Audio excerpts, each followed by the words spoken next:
Started flying when I was 12 years old, working at the airport. I always wanted to be a pilot. And when I was 34 or 35 years old, I saw an ad in a flying magazine. It said United Airlines needs pilots. And so I called them up. And then as a result, I got hired by United Airlines, and I spent almost 20 years with them. One of the flight managers bumped in and to fly a leg with me. And he realized I had a hearing problem. And so when I got back from that trip, there's a note there to see the company doctor.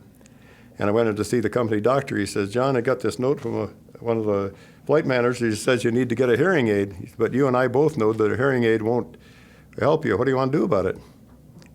And I thought, to hell with it. I'm going to go up to Alaska and be a bush pilot. You don't have to hear there.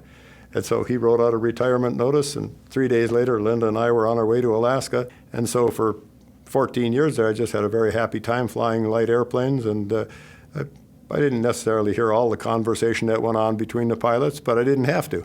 I'm very much of an extrovert. I don't like crowds, but I love people in individual or small groups, and I'm very talkative, and I just found myself giving up communicating.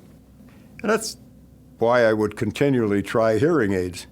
And anybody who ever wore hearing aids knows as soon as you get outside and you get a little bit of wind noise, they're actually useless. I mean, it amplified the volume. And so basically I had louder confusion. I pretty well thought that I was going to be done flying aircraft in any sort of a controlled environment where you had to talk to controllers. I resigned myself to the fact that that was what I was going to do, and along came Esteem.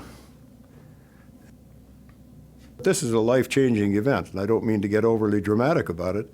It's not perfect hearing, but it is such an improvement over anything I've had for 25 years now that if I had had to walk to San Jose, I probably would have started out.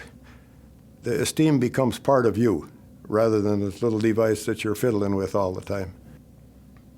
Now I can fly wherever I want. I still can't find any insurance companies that think they ought to insure an 80-year-old, but I can fly in any environment that I want. I just assume that people are going to hear me, I'm going to hear them, and my hearing is going to be such that it's not a concern anymore.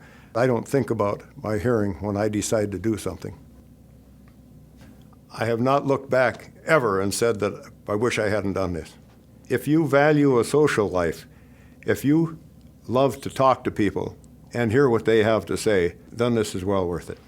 I can't picture anyone that had a hearing loss like I did who would not think it was worth the money.